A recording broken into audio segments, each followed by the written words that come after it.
74, donc Guignard et Godet, on s'est séparés parce que lui, son fils est arrivé, donc il s'occupait de son fils avec des petits 125. Et puis, comme il n'était pas Yamaha, j'ai acheté ma première TZN. Voilà. Et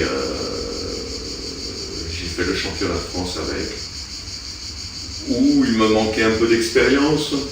Je savais ni lire une carburation, j'allais voir M. Germain, regardez ma bougie, ma carburation, donc il m'expliquait, etc. Et puis, il y avait notamment, c'est là qu'on voyait le métier de pilote. Moi, j'étais le jeune chien fougueux, je freinais plus tard que l'un, mais après, je me loupais, et je me bagarrais avec Costeux, qui était le viking avec les grosses moustaches, qui était en fin de carrière, qui avait la maquille 250, et Costeux, à chaque fois, je le passais comme un chien fou. Et boum, je faisais mon erreur, et le Costeux, il repassait devant et tout ça, et moi, et je m'agaçais. Et finalement, à force d'erreur, le Costeux finissait devant moi. Voilà, donc c'était l'apprentissage de la compétition. Entre-temps, pour entretenir tout ça, vu que j'ai fait un enseignement court pour avoir un BEP, pour ne pas rester les mains vides, parce que je ne pensais pas faire une carrière quand même. Et là, l'hiver, je restaurais des motos pour Xavier Maugendre, qui était l'importateur Kawasaki, qui m'avait pris un peu en endurance sous sa coupette. Et ça me faisait gagner un petit peu d'argent, en plus des petits gains des 1000 km du Mans, je pouvais m'acheter ma TZ et faire ma saison, etc. Où là, j'avais donc pris mon copain d'enfance, André Logier, qui ensuite était mécanicien de Grand Prix avec Dantine, etc., qui maintenant s'occupe de tous les jeunes en Espagne, qui est connu, c'est le parrain des Espagnols. Tout le monde va le voir quand ils ont besoin d'un renseignement, il a tellement d'expérience. Et donc j'ai continué, j'ai fait cette saison avec lui. On a fait, je me rappelle, on a fait le championnat de France, disons, on a prenait. Et ensuite, dans les épreuves d'endurance, c'est là que je me faisais remarquer, à cause de Xavier Maugendre. Et donc les deux personnes qui ont été à l'initié, pour laquelle j'ai eu qui m'ont aidé pour cette carrière, c'est Guillaume Godet et Xavier Maugendre, avec lequel je fais toutes mes épreuves de moto classique, parce que j'ai un superbe t-shirt où il y a Xavier Maugendre, où il y a marqué qu'il y a une belle couronne de laurier autour, en vraie couronne de laurier, où j'étais sensible, parce qu'il n'y avait que quelques pays qui faisaient encore les vraies couronnes de laurier, l'Argentine, l'Allemagne, l'Autriche. C'est tellement beau un pilote, c'était le symbole de la victoire, le pilote autour de sa couronne de laurier, qui n'était pas en plastique, etc. Et donc il y a une belle couronne où il y a marqué quand les hommes étaient des hommes, et je ne fais pas une épreuve sans emmener Maugendre faire un tour avec moi, qui est maintenant décédé, pour le changer de hasard, qui était l'importateur Kawasaki, qui a fait énormément pour la compétition, autant que Jean-Claude L'Olivier l'a fait pour Yamaha. Lui, il a donné c'est lui qui a mis Gaudier genou, là, parce que Kawasaki n'était pas intéressé par la compétition. Kawasaki faisait des porte-avions, des tankers, des trains haute vitesse, et finalement il leur restait des ingénieurs de la dernière guerre qui faisaient les avions de guerre, et ils ne savaient plus quoi en faire, vu que la guerre était finie, donc ils les ont mis sur les motos. Et c'est pour ça que les premières Kawasaki étaient toutes un peu carrées, etc., parce que les ingénieurs, mais ils avaient une belle technologie. Et ils ont fait, donc c'était très petit, et ça a pris de l'ampleur, bien entendu. La compétition faisait connaître la marque. Xavier Maugendre a été assez considéré chez Kawasaki parce que c'est grâce à lui. Et c'était avec ces deniers qui sponsorisaient Gaudier Genoux pour prendre des moteurs de route et les transformer en moteurs de course pour battre les Honda d'usine. Okay. Et c'était très dur parce que, d'où l'histoire, il avait fait une guerre avec moi à Duhamel. Et on était obligé d'attaquer tellement fort et les moteurs étaient tellement larges qu'on ne pouvait pas les monter trop parce que sinon les moteurs étaient trop lourds à piloter. Donc on coupait le carter d'alternateur, mais à un certain moment, à force d'attaquer avec Duhamel, le carter, on était en tête du bol, hein, et le carter s'est mis à fuir, il était usé, la petite plaquette, il s'est mis à fuir de l'huile, Donc il y avait la patte miracle, mais c'est Honda qui l'avait. Et il nous regardait comme ça. On s'est arrêté pour changer le carter et on a fini de... 75, 76. Ah ouais, je me la date, je m'en rappelle. 75, avec Duhamel, voilà. 75 et 76. Donc on a fait 2 à cause de ces carters. Et suite à ça, Honda voulait, quand Honda décidait quelque chose, était venu d'une pierre deux coups détruire l'équipage Kawasaki. Ils avaient déjà pris Christian Léon et voulaient prendre Baldé. Et je me rappelle, M. Guillou est venu ici à hier, s'est déplacé. Et il m'a fait une proposition, et si j'ai une bonne mémoire, il y avait un chèque posé, il m'a dit vous marquez le chiffre. Ah oui. Ouais. C'est vous qui marquez le chiffre. Et je restaurais toujours les motos en hiver pour acheter mes TZ quand même. Et j'ai pas pu oublier ce qu'avait fait M. Maugendre. Et à son grand étonnement, je dis non, je suis désolé. Voilà. Mais ce qui m'a. Toutes ces états d'esprit, cette éducation que j'ai eue de mes parents, m'a toujours été rendue en puissance 10, au moins 4 fois durant toute ma carrière. C'est sur le long terme. Sur le long terme, c'est toujours l'honnêteté est toujours récompensée. Et donc j'ai toujours été récompensé. Et la preuve, c'est que mon gendre, alors que j'étais peut-être pas le tout meilleur pilote à l'époque, m'a fait bénéficier des Kawasaki qui m'ont fait connaître et avoir mes titres de vice-champion du monde. Donc ils s'en étaient souvenus quand même, j'étais tombé quand même sur quelqu'un qui s'était souvenu. Et finalement, le chèque en blanc,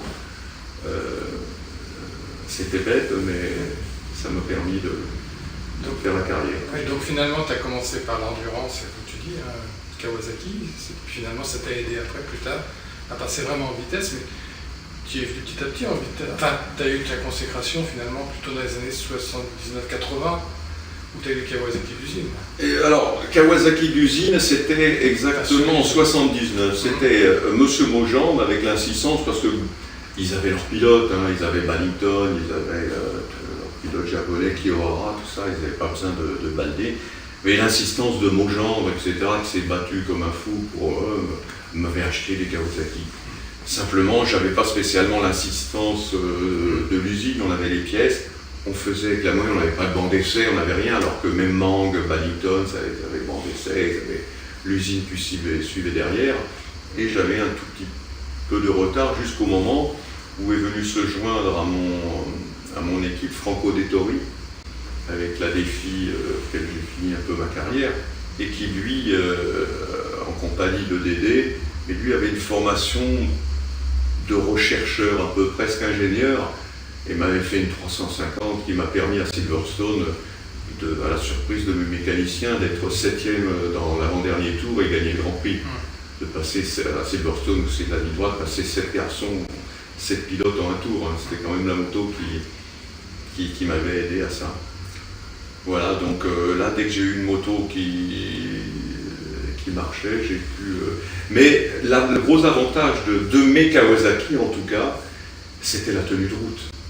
La tenue de route, elle était fabuleuse. On ne changeait jamais un ressort, ni quoi que ce soit, qu'on la mette comme ça, ça freine, elle restait droit. La preuve en est, c'est que Guilleux, qui était un excellent pilote, mais qui tombait toujours, le jour où il a récupéré les Kawasaki, il a fait une super année, il a fait 3e, 4e, 5e au championnat du monde, sans tomber.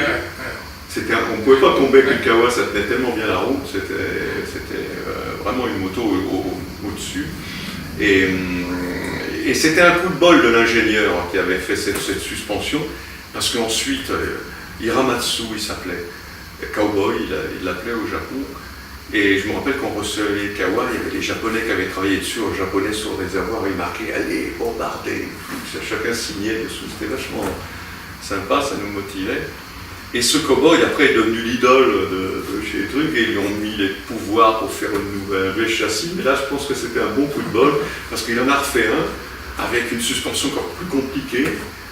Et moi, grâce au Castellet et au beau temps, j'ai pu essayer la moto, parce qu'à l'époque, Philippe s'en souvient, les motos arrivaient au dernier moment, on avait juste le temps de mettre l'allumage. et de faire un tour, et encore. Et donc je l'ai essayé à vendre au Castellet, je dis, je les sens pas bien. Allez, on met les anciens châssis. Et je pars en Argentine comme ça, là-bas. Et en Argentine, Manque, lui, il n'avait pas pu les essayer. À Munich, il faisait froid. Et ce qui m'a permis de gagner mon premier Grand Prix dans ce pays où on a été accueillis, où le héros de l'Argentine, c'est un truc que je tiens à souligner, qu'ils oublient un peu de dire d'ailleurs, mais lorsqu'il y a les motos GP actuelles, et je m'en souviens, en parlant aussi de Maradona, en toute modestie, quand ils disent que Rossi, il a couru avec le maillot de Maradona, le petit Baldé, il avait demandé à ce que Maradona lui serrer la main, et Maradona s'est déplacé pour lui serrer la main. C'est mieux que le maillot. Pas mal quand même, c'est mieux que le maillot.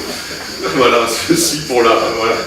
Et puis, donc, quand j'ai gagné, moi j'étais très cocardier, vous voyez, par rapport aux couleurs de mon casque, etc., courir après sur la Pernod, etc. Et donc, c'était gagner un Grand Prix en Argentine. Il y avait 40 000 spectateurs qui étaient venus, qui se sont mis debout au son de la Marseillaise, parce que le héros de l'Argentine, et ça ils ont oublié de le signaler eux aussi, c'est un Français qui s'appelle Saint-Quentin et qui est né à Boulogne-sur-Mer. Et quand tu viens de te traverser la terre entière et que tu sors de l'aéroport et que tu vas vers Buenos Aires, tu vas marquer Saint-Quentin. Ça fait un peu drôle en souvenir de ce libérateur de l'Argentine. Donc la France est très reconnue, etc. Et donc gagner la Marseillaise là-bas, c'est symbolique. Voilà, c'était assez symbolique. Et moi, cocardier, de voir 40 000 spectateurs qui se lèvent sur la Marseillaise, ça m'avait touché. Voilà. Et pour montrer justement à quoi sert, avant il n'y avait pas les essais hivernaux, et le rythme était très important. C'est là que j'ai appris justement à dire qu'il fallait que j'essaye des moutons, il fallait avoir du rythme pour arriver à être performant dans les premières courses. Mais comme ça ne se faisait pas beaucoup, donc tout le monde était à un niveau bas, puis au bout de 2-3 Grands Prix, chacun montait. Il y avait un pilote, je me suis bagarré pour gagner ce Grand Prix avec un illustre inconnu qui s'appelait Graham Geddes, qui était un Australien, que personne ne connaissait. Et je me suis battu jusque dans le dernier tour pour le passer à l'intérieur d'un virage où j'ai fini devant.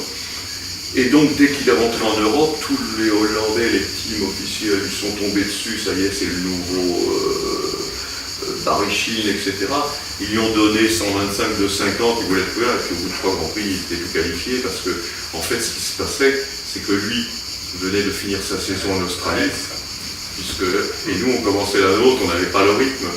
Et 3 Grands Prix après, on a pris notre rythme, et voilà, donc ce qui montre l'intérêt de faire ces essais.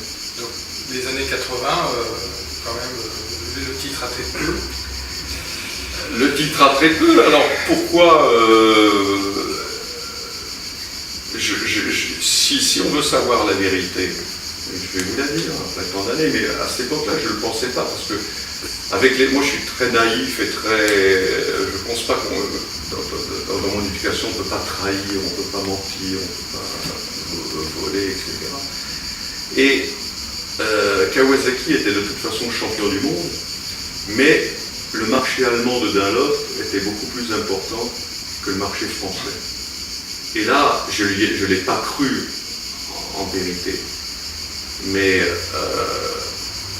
après, quand j'en ai parlé, longtemps après, quand j'ai travaillé à la télévision et j'ai rencontré les anciens techniciens de Dunlop, je leur ai dit cette histoire. Ils m'ont pas dit non, ils m'ont pas dit oui, mais ils m'ont pas dit non.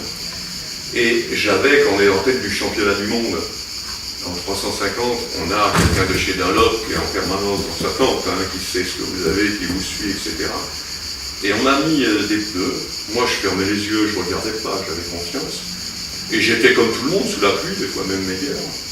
Et sur le circuit d'Imatra, où il y avait de temps en temps un mort, qui était un circuit routier assez dangereux, eh bien, on avait mis des pneus qui, je pensais, étaient les mêmes que Mangue, etc. Donc je devais les suivre et je suis allé au-dessus de mes performances et je m'en suis pris une qui m'a cassé mon péroné et qui m'a fait louper le titre de champion du monde. Et en rentrant, on a regardé le numéro des pneus et je me suis dit, qu'est-ce qui se passe là, j'ai pas les mêmes. Parce que Mangue, il y avait eu un déluge, pour vous dire la qualité du pneu quand même, il y avait eu un déluge. Et le jury et les chronos, ils étaient dans des bungalows, parce que là, avec la buée, leur café, leurs cigarettes et tout. Et Mang s'est permis de s'arrêter avec l'avance qu'il avait. Il a fait signe comme ça d'arrêter la course. Eux derrière, le jury, là, tous ceux de la Fédéa, Mang est reparti, il gagne le Grand Prix quand même. Donc je suis allé lui demander, et les Anglais, et ils sont venus ensuite, après réunion entre eux, Baldé s'en est aperçu, etc.